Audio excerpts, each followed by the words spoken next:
Hello everyone, welcome to my YouTube channel. I am Deepti.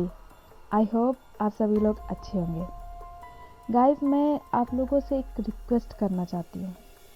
मैं मेहनत तो कर रही हूँ, आप लोगों के लिए अच्छी अच्छी स्टोरी भी ला रही हूँ, लेकिन मेरे चैनल में उतना अच्छा रिस्पॉन्स नहीं आ रहा है। प्लीज़ आप लोग मेरे चैनल को सब्सक्राइब कीजिए, शेयर करें अपने दोस्तों और अपनी फैमिली के साथ, और मुझे सपोर्ट कीजिए ताकि मुझे भी मोटिवेशन मिले और ऐसे ही अच्छी अच्छी स्टोरी आप लोगों के लिए ला सकूं। प्लीज़ गाइस, मुझे सपोर्ट कीजिए। आज की स्टोरी एक 12 साल के लड़के के साथ घटी थी। उसकी स्टोरी उसी की ज़बानी सुनाते हैं आप लोगों को। एक बहुत ही डरावना और भयानक अनुभव शेयर करने जा रहा हूँ जो मैं कभी नहीं भूल सकता। तब मैं 6th क्लास में था। मेरी उम्र 12 साल की थी। मेरे मामा की बड़ी लड़की की शादी थी जिनका नाम गुड़िया दीदी था।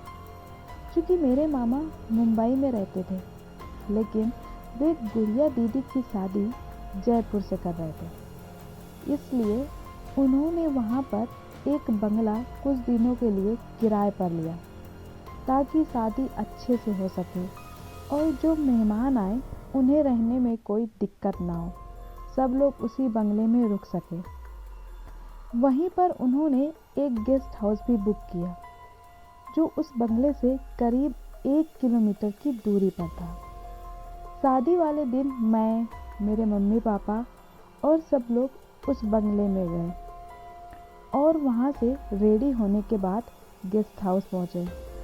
रात में करीब 8 बजे बारात आई। सब लोगों ने बारात का अच्छे से स्वागत किया। सबने खाना खाया और मैंने भी। थोड़ी देर बाद मुझे नींद आने लगी। वहीं पर खड़े मैंने अपने भैया से बोला कि मुझे नींद आ रही है। उन्होंने कहा, ठीक है, मैं तुम्हें बंगले में छोड़ आता हूँ, तुम वहाँ अच्छे से सो जाना। यहाँ पर बहुत भीड़ है और बहुत शोर हो रहा है, तो तुम यहाँ पर सो नहीं पाओगे। फिर उन्होंने मुझे बंगले में छोड़ा और बाहर से लॉक लगा दिया ताकि घर की सेफ्टी रह सके, क्योंकि सबका सामान भी वहीं रखा था और मैं छोटा भी था उस समय। गर्मी का टाइम था, मई का महीना था, तो मैं फैन ऑन करके सो गया।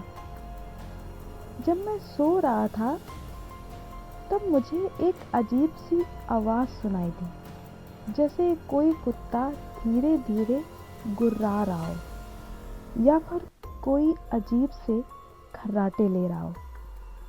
वह आवाज़ एकदम अलग थी। मैं उठा, देखा वहाँ कोई नहीं था और आवाज़ भी बंद हो गई थी जैसे ही मैं उठा था। मैंने सोचा शायद मैं कोई सपना देख रहा था। मैं फिर से लेट गया। थोड़ी देर बाद फिर से वही खर्राटे वाली आवाज़ आने लगी, लेकिन अब की बार वह आवाज़ ज़्यादा तेज़ी से आ रही थी। मैं उठा। जब मैंने अपनी दाहिनी ओर देखा तो मैं एकदम से डर गया।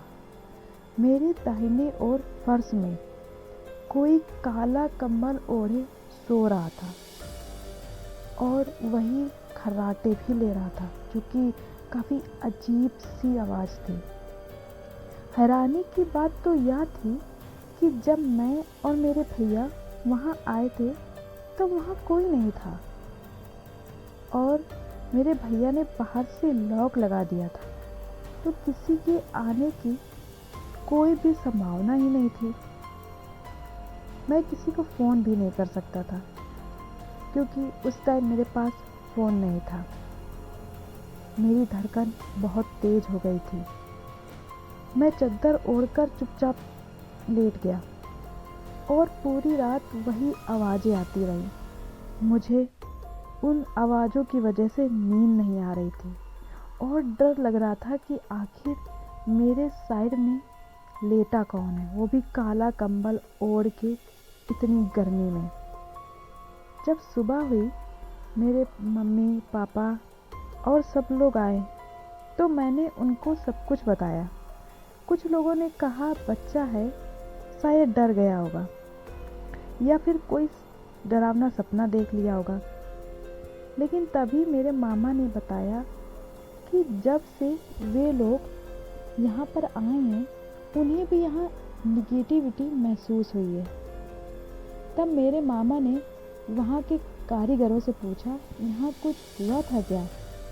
उन लोगों ने बताया कि जिस रूम में मैं लेटा था, उस रूम में इस बंगले के मालिक ने फांसी लगा ली थी। तब से हर रात को उसकी आत्मा उस रूम में देखी जाती है, लेकिन वो किसी को परेशान नहीं करती है। इतना सुनकर सब डर गए और सब हक्के बक्के रह गए थे। मेरे मम्मी पापा बहुत ज़्यादा डर गए कि उस रात मैं अकेला था। और थोड़ी देर बाद सब लोगों ने वो बंगला खाली कर दिया। उस रात को जो घटना हुई थी मेरे साथ, मैं आज तक नहीं भूल पाया। आज की स्टोरी कैसी लगी कमेंट करके ज़रूर बताइएगा। मिलते हैं आपको नेक्स्ट वीडियो में एक ऐसी ही डरावनी और सच्ची घटना पर आधारित नई कहानी के साथ। तब तक के लिए धन्यवाद।